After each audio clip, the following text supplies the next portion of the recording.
नमस्कार दोस्तों, मैं ओम प्रकाश मिश्र ग्रुप ऑफ इंस्टीट्यूशन के यूट्यूब चैनल से आप लोग को बायोलॉजी पढ़ाने आई हूँ। और ये बायोलॉजी का बहुत ही इम्पॉर्टेंट चैप्टर और यूनिट है जिसका नाम है बायोटेक्नोलॉजी।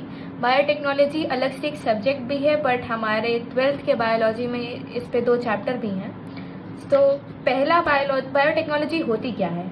बायोटेक्नोलॉजी मतलब बायो प्लस टेक्नोलॉजी, मतलब कि कोई भी बायोलॉजिकल एजेंट है या कंपोनेंट है उसके जेनेटिक मेकअप में थोड़ा सा चेंजेस लाते हैं जिसकी वजह से वो थोड़ा यूजफुल प्रोडक्ट बन पाता है हमारे लिए।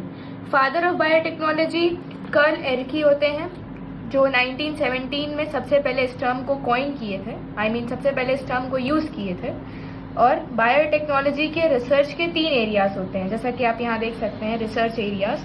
यहाँ पे 3 रिसर्च एरियाज आपको दिखेंगे। पहला है providing the best catalyst in the form of improved organism. कोई भी ऑर्गेनिज्म होता है उसके जेनेटिक मेकअप पे अगर हम थोड़ा सा चेंजेस लाएंगे, मेरे कहने का मतलब है कि अगर वो हमारे लिए पहले हार्मफुल था, नुकसान पहुंचाता था, उस ऑर्गेनिज्म को के डीएनए में थोड़ा सा फर्क ला दें या आरएनए में थोड़ा फर्क ला दें, तो वो हमारे लिए इम्प्रूव्ड ऑर्गेनिज्म यूजफुल बन सकता है।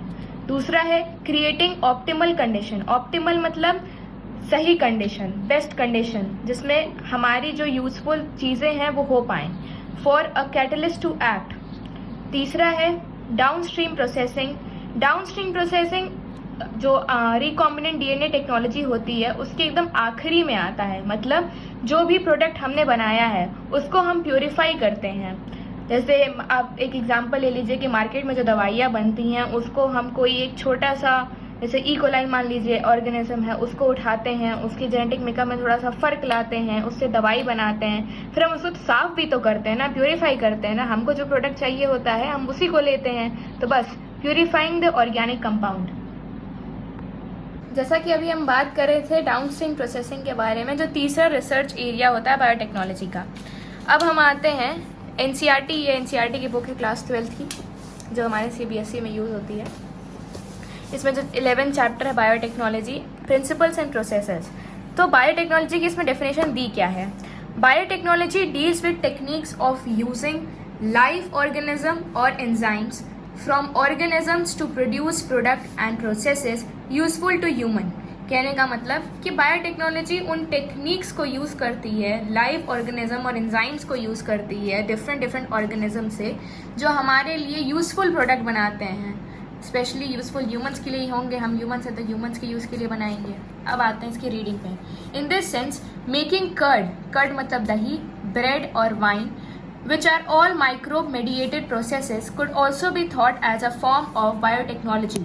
However, it is used in restricted sense today to refer to such of those processes which use genetically modified organism to achieve the same on a larger scale. मैं आपको एक example देती हूँ कि पहले हम लोग जो ग्रीन रेवोल्यूशन आया था उसमें हुआ क्या था। हमने सेमी डॉर्फ वेराइटीज यूज की थी, वीट और राइस की, मतलब गेहूं और चावल की छोटी साइज वाली वैरायटी को यूज किया था। छोटी साइज वाली वैरायटी को हम कैसे अचीव कर पाए थे? वो हम इस तरीके से अचीव कर पाए थे कि हमने जो डिफरेंट वैरायटीज हमको मिली थी, जो डिफरेंट वैरायटीज थी जिनका यील्ड ज़्यादा था और जो छोटी साइज की थी उनको हमने क्रॉस कर दिया था, मतलब उनको कंबाइन कर दिया था जेनेटिकली। तो हमें एक अच्छी और बेहतर यील्ड वाली वैरायटी, जो हम लोग कहते हैं कि हाई यील्डिंग वैरायटी जो सीड्स होती है, हमें वो मिली थी। उसको जब हम यूज़ किए थे तो प्रोडक्शन काफ़ी ज़्यादा बढ़ गया था वीट और राइस दोनों का, तो इससे ग्रीन रेवोल्यूशन आया था। ये मैं आपको एक एग्जांपल दे रही थी, हालांकि इस बारे में लिखा भी है स्ट्रैटेजीज फॉर फूड एनहांसमेंट, जो 9th चैप्टर है इस बुक का, क्लास 12th की बुक का। चलिए आगे बढ़ते हैं। Further, many other processes techniques are also included under biotechnology. For example, in vitro fertilization leading to a test tube baby, synthesizing a gene and using it, developing a DNA vaccine or correcting a defective gene are all part of biotechnology. जैसा कि आपको पता है कि आजकल corona virus फैला हुआ है, तो उसके लिए हम एक वैक्सीन बना रहे हैं। तो उस वैक्सीन को इन विट्रो मतलब ऐसी कंडीशन में बनाया जाता है जिससे हम जो वैक्सीन चाहते हैं, जो यूजफुल प्रोडक्ट चाहते हैं, हमें सिर्फ वही मिल पाए और कुछ अनडिजायरेबल चीज़ें ना मिलें। एक फेडरेशन है, European federation of biotechnology, EFB, has given a definition of biotechnology. हम बायोटेक्नोलॉजी की एक जनरल डेफिनेशन ये वाली यूज़ करते हैं, लेकिन जो फेडरेशन है, यूरोपियन फेडरेशन है, उसने बायोटेक्नोलॉजी की एक बहुत ही स्टैंडर्ड डेफिनेशन दी है। अब ये वाला सवाल नीट में पूछा जाता है कि कौन सी ऐसी फेडरेशन थी जिसने ये वाली डेफिनेशन दी थी। मतलब आपसे डेफिनेशन नहीं पूछेगा, MCQ टाइप क्वेश्चन होते हैं नीट में, तो आपसे ये पूछेंगे कि बताइए किस फेडरेशन ने ये मतलब ये डेफिनेशन दी थी। तो डेफिनेशन क्या है? The integration of natural science and organism, cells, parts thereof and molecular analogues for product and services. ये है इसकी डेफिनेशन। अब आते हैं principles of biotechnology. Principles of biotechnology में दो पार्ट हैं। पहला जेनेटिक इंजीनियरिंग है और दूसरा पार्ट है बायो प्रोसेस इंजीनियरिंग। अब मैं आपको यहाँ दिखाती हूँ। ये है प्रिंसिपल्स ऑफ बायोटेक्नोलॉजी। पहला जेनेटिक इंजीनियरिंग और दूसरा है bio process engineering. Genetic engineering के भी एक फादर हैं पॉल बर्ग। जेनेटिक इंजीनियरिंग बेसिकली होती क्या है, वे डेफिनेशन पे मत जाइए, मैं आपको सिंपल भाषा में समझाती हूँ कि इसमें जो केमिस्ट्री होती है, मतलब जेनेटिक मटेरियल DNA RNA की जो बेसिक समझ लीजिए ना कि जो ढांचा होता है केमिस्ट्री होती है, उसको हम ना थोड़ा सा चेंज कर देते हैं, मतलब थोड़ा सा मॉडिफाई कर देते हैं, फिर इसको इंट्रोड्यूस कराते हैं एक होस्ट ऑर्गेनिज्म में, ठीक है। और जिसकी वजह से इसके ऑर्गेनिज्म, जिस ऑर्गेनिज्म में हम इसको डाल रहे हैं, होस्ट ऑर्गेनिज्म में जिस ऑर्गेनिज्म में डालते हैं उसको होस्ट ऑर्गेनिज्म कहते हैं, उसके फिनोटिपिक कैरेक्टर्स में चेंजेस आते हैं। अब फिनोटिपिक क्या हुआ? दो टाइप के कैरेक्टर्स होते हैं, एक जैसा कि हम जेनेटिक्स में पढ़ते हैं, पहला फिनोटिपिक और दूसरा जीनोटिपिक। फिनोटिपिक कैरेक्टर वो जो हमको फिजिकली दिखता है, मतलब अगर मैं आपको समझाऊं कि फिनोटिपिक होता क्या है। फिनोटिपिक, अब फिनोटिपिक आप समझ जाइए कि ये फिनोटिपिक फिजिकल अपीयरेंस से बना है, ठीक है।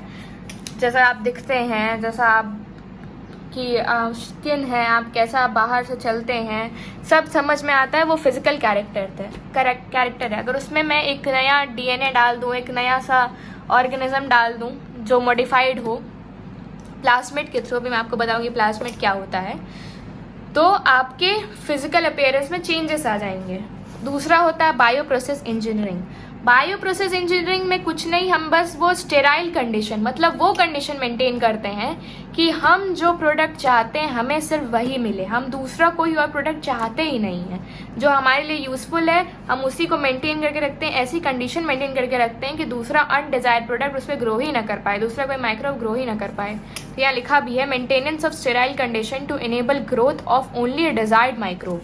यहाँ बुक में भी लिखा है maintenance of sterile microbial contamination free. Contamination मतलब जो अनडिजायर्ड माइक्रोब आके घुस जाते हैं ना, उनको हम नहीं चाहते अपने एम्बियंस में। Ambience in chemical engineering process to enable growth of only the desired microbe eukaryotic cell in large quantities for the manufacture of biotechnological product like antibiotics, vaccines, enzymes etcetera. अब हम बात कर लेते हैं कि कंसेप्चुअल डेवलपमेंट हुआ of principles of genetic engineering की। अब आप सोच रहे होंगे कि अगर फादर बायोटेक्नोलॉजी के कर्ल एर्की हैं तो यहाँ स्टैनली कोहेन और हर्बर्ट वर्क के बारे में इतना क्यों दिया है? एक्चुअली इन दोनों ने क्या किया था कि जो मॉडर्न बायोटेक्नोलॉजी है ना, उसकी फाउंडेशन रखी थी। अब मैं आपको पढ़ के बता देती हूँ कि हर्बर्ट बोयर ने क्या किया था।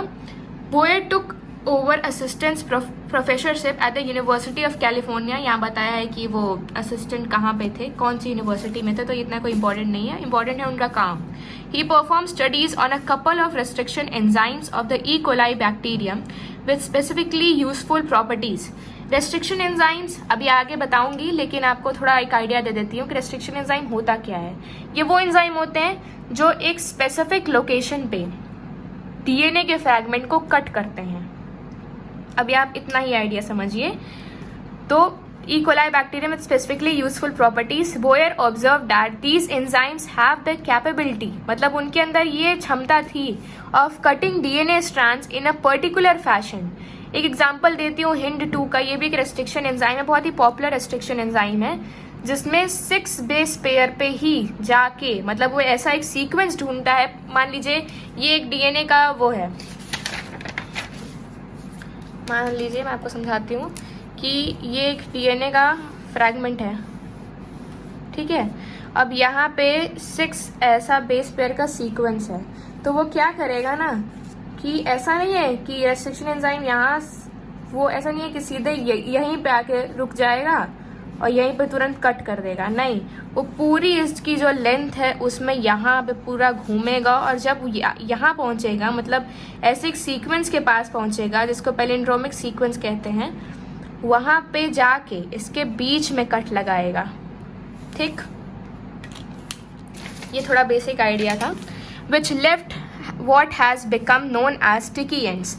अब यहाँ पे कट लगाऊंगी मैं नहीं, मतलब रेस्ट्रिक्शन एंजाइम, तो यहाँ पे स्टिकी एंड्स होगा। स्टिकी एंड्स मतलब ओवर हैंगिंग्स छूट जाती हैं। This clipped end make pasting together pieces of DNA a precise exercise. ये अभी आपको आगे समझाऊंगी, वरना आपको ऐसे समझ में नहीं आएगा। बात करते हैं, let us now understand the conceptual development of the principles of genetic engineering. You probably appreciate the advantage of sexual reproduction over asexual reproduction. अब यहाँ सवाल उठता है कि सेक्सुअल रिप्रोडक्शन क्यों ज़्यादा, मतलब कहते हैं कि डिज़ायरेबल होता है ए सेक्सुअल रिप्रोडक्शन के कंपैरिजन में।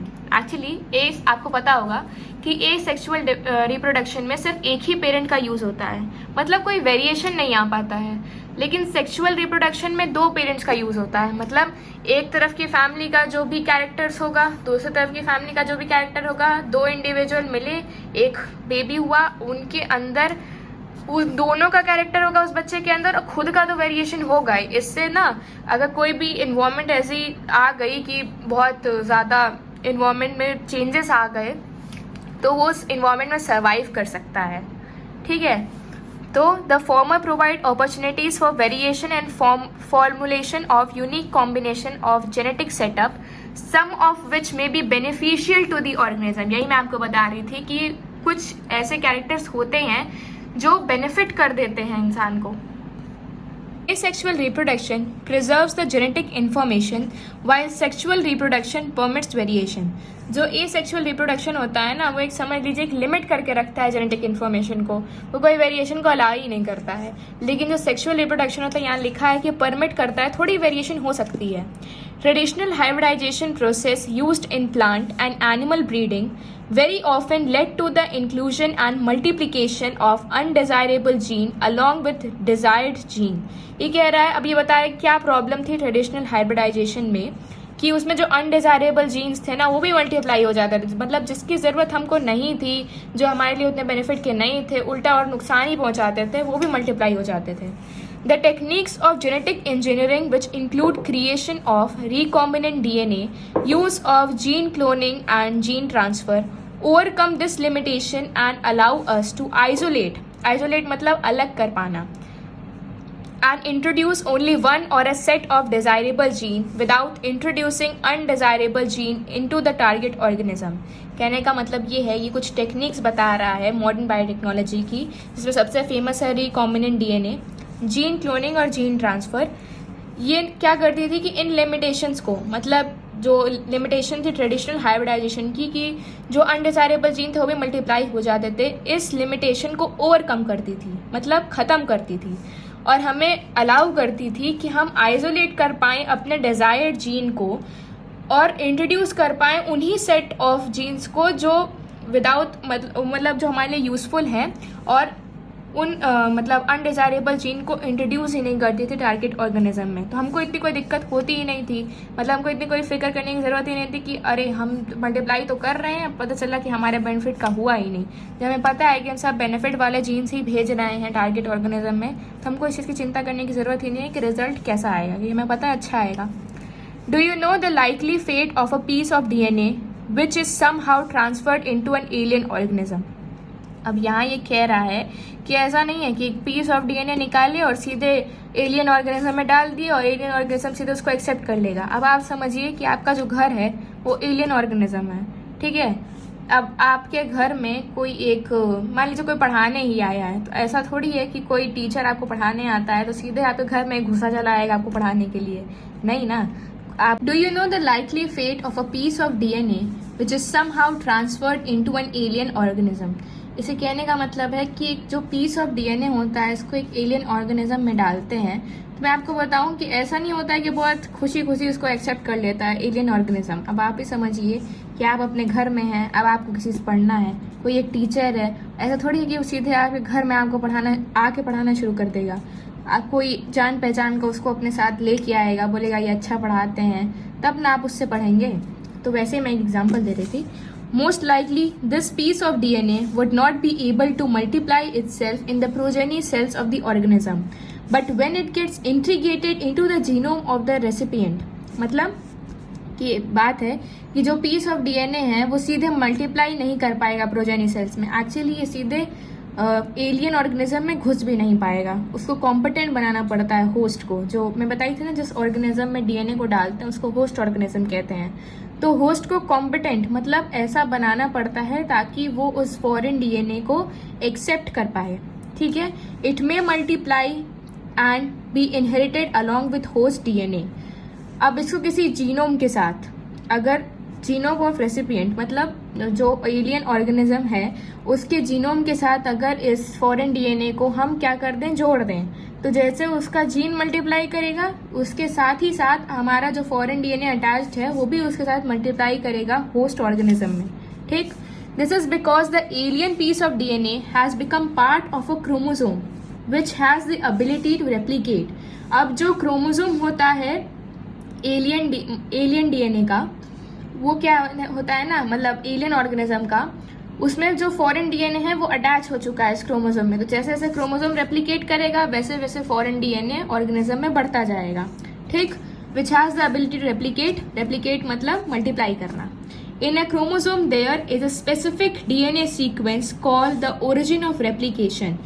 एक ऐसा सीक्वेंस होता है, यहाँ पे एक इमेज देखिए, ये है ई कोलाई का क्लोनिंग वेक्टर। ठीक है, यहाँ पे एक सीक्वेंस है, इसको कहते हैं ऊरी, ओरिजिन ऑफ रेप्लिकेशन। अगर मैं यहाँ पे कोई एक फॉरेन डीएनए को अटैच कर दूँ तो वो यहाँ से मल्टीप्लाई करना शुरू हो जाएगा। ये ऐसा कुछ दिखता है। मान लीजिए कि ये हमारा है क्लोनिंग वेक्टर और अगर हमारा ओरिजिन ऑफ रेप्लिकेशन मान लीजिए यहाँ पे है, ये है ऊरी, यहाँ पे मैंने एक फॉरेन डीएनए लगा दिया तो ये यहाँ से इसके साथ साथ रेप्लिकेट करना शुरू हो जाएगा और फिर ये बाहर निकल जाएगा। तो इसके साथ हमारा जो ये फॉरेन डीएनए था ना, ये भी अटैच रहेगा। मैं ये इतना पार्ट दिखा रही हूँ कि ये फॉरेन डीएनए है और जैसे जैसे ये मल्टीप्लाई हुआ इसके साथ ये फॉरेन डीएनए मल्टीप्लाई हो गया और ये तब तक मल्टीप्लाई करेगा जब तक ये इससे अटैच्ड है, फॉरेन डीएनए पूरी मतलब ओरिजिन ऑफ रेप्लिकेशन साइट से जब तक अटैच्ड है। ठीक, तो फिर origin of replication, thus an alien DNA is linked with the origin of replication so that this alien piece of DNA can replicate and multiply itself in the host organism। यही मैं आपको बता रही थी कि origin of replication site पे अगर attach रहेगा alien DNA, linked मतलब अटैच रहेगा, तो वो मल्टीप्लाई और रेप्लिकेट करता रहेगा होस्ट ऑर्गेनिज्म में। This is also called as cloning और making multiple identical copies of any template DNA.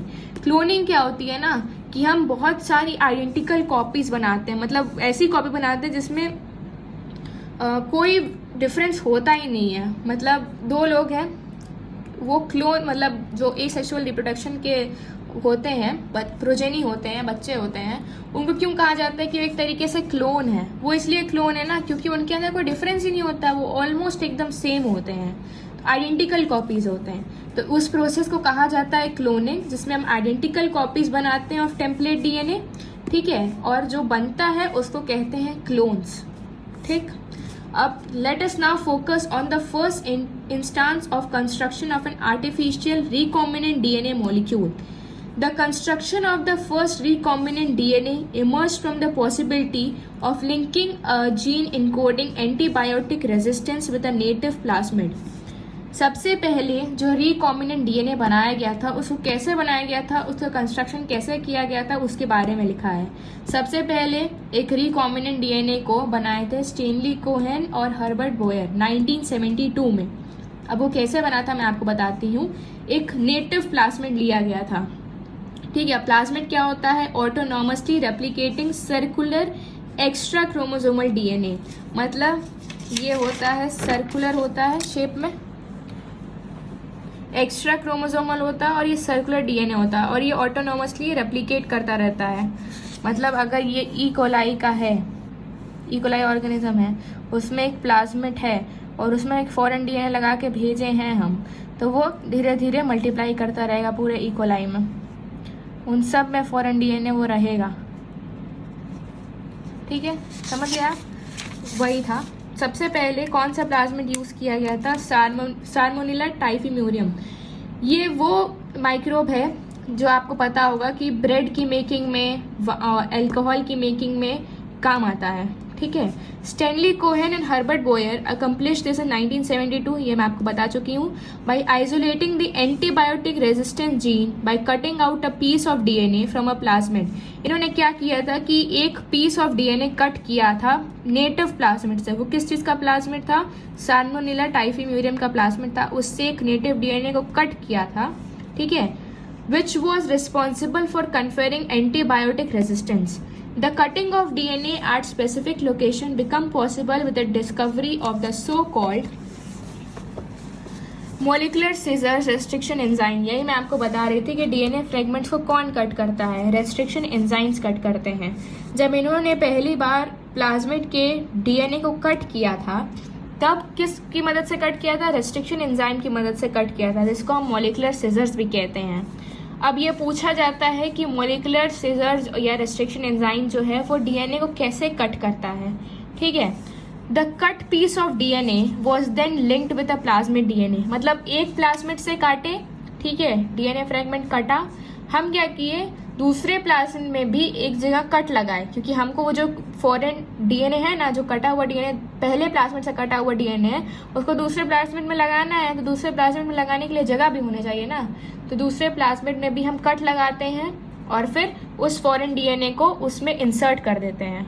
ठीक है, अब यहाँ एक बात आती है, बहुत लोग कंफ्यूज हो जाते हैं कि क्या जो पहला प्लाज्मिड डीएनए है, मतलब जो हम फॉरेन डीएनए को कट कर रहे हैं, जिस रेस्ट्रिक्शन एंजाइम से कट कर रहे हैं, क्या हम जो दूसरा प्लाज्मिड लेते हैं जिसमें हमको वो फॉरेन डीएनए इंसर्ट करना है, उसको भी क्या हम उसी सेम रेस्ट्रिक्शन एंजाइम से कट करते हैं? इसका आंसर है कि हाँ, सेम रेस्ट्रिक्शन एंजाइम से ही कट करते हैं, क्योंकि अगर हम सेम रेस्ट्रिक्शन एंजाइम से नहीं कट करेंगे तो हमारे जो स्टिकी एंड्स मिलते हैं ना, यहाँ पे फिगर में भी दिया है कि यहाँ जो ये स्टिकी एंड्स मिलते हैं ना, ये यहाँ लिखा है स्टिकी एंड्स, ओवर हैंगिंग्स होती हैं ये डिफरेंट मिल जाएंगी हमको। अब यहाँ ए है तो आपको पता है एडेनिन थाइमीन के साथ बॉन्ड करता है। अब अगर दूसरे एंजाइम से, रेस्ट्रिक्शन एंजाइम से कट करते तो यहाँ पता चला कि एडेनिन है, यहाँ होता ग्वानिन, तब ये कहाँ बॉन्ड कर पाता, तो हमको प्रॉब्लम हो जाती। इसीलिए हम लोग सेम रेस्ट्रिक्शन एंजाइम से ही कट करते हैं। ठीक है, यहाँ लिखा भी है, These plasmid DNA act as vector to transfer the piece of DNA attached to it। पहले प्लाज्मिड से फॉरेन डीएनए काटे, उस डीएनए को लिए जो दूसरा प्लाज्मिड है जिसमें वो इंसर्ट करना है, उसको भी सेम रेस्ट्रिक्शन एंजाइम से काटे, उस फॉरेन डीएनए को दूसरे प्लाज्मिड में इंसर्ट किए, फिर उस प्लाज्मिड को लेके एक होस्ट ऑर्गेनिज्म में डाल दिए। अब वो होस्ट ऑर्गेनिज्म में जो गया है प्लाज्मिड, वो प्लाज्मिड क्या है, एक वेक्टर की तरह काम कर रहा है, एक सोर्स ऑफ ट्रांसफर की तरह काम कर रहा है उस फॉरेन डीएनए को भेजने के लिए। क्योंकि जैसा कि अभी मैं यहाँ बताई थी कि अगर ऐसे ही भेज देंगे फॉरेन डीएनए को, तो एलियन ऑर्गेनिज्म, जो होस्ट ऑर्गेनिज्म, उसको एक्सेप्ट ही नहीं करेगा, बोलेगा भाई तुम कौन। अब तक वो अगर प्लाज्मिड के साथ भेजेंगे तो उसको एक्सेप्ट कर लेगा happily. You probably know that mosquito act as an insect vector to transfer the malarial parasite into human body। अब मलेरिया कैसे होता है, ये जो चैप्टर है, चैप्टर 8, जिसमें डिजीज के बारे में बताया, उसमें मलेरिया के बारे में भी बताया है। तो उसमें मलेरिया जो होता है ना, एक्चुअली वो होता मॉस्किटो के अंदर है, जो फीमेल मॉस्किटो होती हैं उनके अंदर वो होता है। तो उससे जब हमको वो बाइट करती हैं तो वो क्या होता है ना कि वो हमारे बॉडी में भी चला आता है, मलेरिया का जो पैरासाइट है वो हमारे बॉडी में भी चला आता है। ठीक है, तो हमको मलेरिया हो जाता है। तो वैसे ही काम करता है ये भी। In the same way, a plasmid can be used as a vector to deliver an alien piece of DNA into the host organism। ठीक है, मैं आपको बता दी, the linking of antibiotic resistance gene with the plasmid vector become possible with the enzyme DNA ligase। अब बात ये आई कि यहाँ देखिए कि ये था पहला प्लाज्मिड। मैं आपको फिर से पूरा प्रोसेस बता रही हूँ कि ये है पहला प्लाज्मिड, ये है रेस्ट्रिक्शन एंजाइम, मान लीजिए ये है HindII, ठीक। उसने यहाँ पे कट लगा दिया तो हमको ना इतना ये जो हमको चाहिए था DNA का पीस, ये हमको मिल गया, ठीक। ये DNA का पीस हमको मिल गया। अब हम क्या किए, ये दूसरा प्लाज्मिड है ना, उसमें भी हम जो ये सेम रेस्ट्रिक्शन एंजाइम है HindII, इसमें भी यहीं पे कट लगाएंगे, ठीक है। रेस्ट्रिक्शन एंजाइम इसमें भी कौन सा यूज़ किए, HindII, ठीक। तो उसने क्या हुआ ना, उसमें यहाँ पे ये इतना स्पेस छूट गया। अब इसमें क्या करेंगे, इसमें ये वाला फॉरेन DNA इंसर्ट करेंगे। यहाँ पे हम ये वाला फॉरेन DNA इसको इंसर्ट कर दिए, ठीक। अब हम इसको लिए, एक होस्ट ऑर्गेनिज्म था ई कोलाई, उसमें हम इसको डाल दिए। थोड़े टाइम बाद हम क्या देखें, अभी डाल दिए, थोड़े टाइम हम बाद क्या देखेंगे कि ये रेप्लिकेट करना शुरू कर दिया है। बस हम यही चाहते थे कि ये जो ई कोलाई है, इससे हम ये जो प्रोडक्ट है उसको एक्सट्रैक्ट कर लेंगे, हमारा यूजफुल प्रोडक्ट है। तो यहाँ लिखा है कि तो मैं बता रही थी कि जो यहाँ पे यूज़ करते हैं ना, मतलब इस चीज़ को, मतलब ये फॉरेन DNA है, ठीक है, इसको इस प्लाज्मिड में लगाना है तो ऐसे एकदम बढ़िया से जाके नहीं लग जाएगा। ये स्टिकी एंड्स जो बनते हैं, इनके जुड़ने में भी एक एंजाइम होता है, उसका यूज़ होता है कि ये बढ़िया से जुड़ जाएं। अब उस जुड़ने में कौन सा एंजाइम यूज़ होता है, उसको बोलते हैं DNA लाइगेज, ठीक है। वो यहाँ लिखा है कि क्या है, with the enzyme DNA ligase combination of circular which act on cut DNA molecule and join their ends. This makes a new combination of circular autonomously replicating DNA created in vitro and is known as recombinant DNA. अब जो हमको ये मिलता है ना, यहाँ जो figure में मैं समझा रही थी कि ये जो हमने फॉरेन DNA इंसर्ट कर दिया है इस प्लाज्मिड के अंदर, इसको हम पता है क्या बोलते हैं, इसको हम बोलते हैं रिकॉम्बिनेंट DNA, या इसको ऐसे भी लिखते हैं rDNA। और इस पूरी टेक्निक जो आगे की टेक्निक कैरी ऑन होगी उसको हम rDNA टेक्नोलॉजी ही कहेंगे। इसके बाद यहाँ लिखा है कि when this DNA is transferred into Escherichia coli या E. coli बोलिए, a bacterium closely related to Salmonella, it could replicate using the new host DNA polymerase enzyme and make multiple copies. The ability to multiply copies of antibiotic resistant gene in E. coli was called cloning of antibiotic resistant gene in E. coli. Cloning में आपको बताई थी कि multiple identical copies create होती हैं, तो यहाँ जो हम देखे थे यहाँ वही तो हो रहा था ना, मल्टीपल कॉपीज क्रिएट हुई थी। इस प्रोसेस को क्लोनिंग कहेंगे, मतलब डिफरेंट कॉपीज बन रही है बट आइडेंटिकल बनती है। अब आगे का टॉपिक जो हम लोग कल पढ़ेंगे वो है tools of recombinant DNA technology. तो अब आज के लिए इतना ही। मैं आपको कुछ किताबें बता देती हूँ जिससे मैं आपको जिस सोर्स को लेके मैं आपको पढ़ा रही हूँ। पहली बुक तो यही थी NCERT, जो ये बायो की NCERT है क्लास 12th की, ये वो थी। एक मैं साइड बुक आप लोग को पढ़ाने के लिए यूज़ करती हूँ जो है ऑल इन वन, ये आर्यन पब्लिकेशन की है, बायो की क्लास 12th की।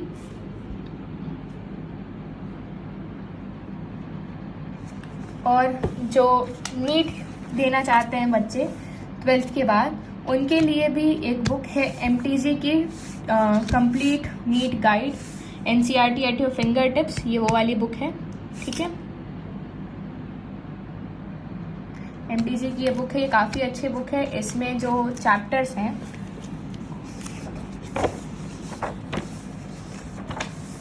इसमें मैं आपको बताती हूँ बायोटेक्नोलॉजी का जो चैप्टर है, उसमें मैं जब आपको ये चैप्टर पढ़ा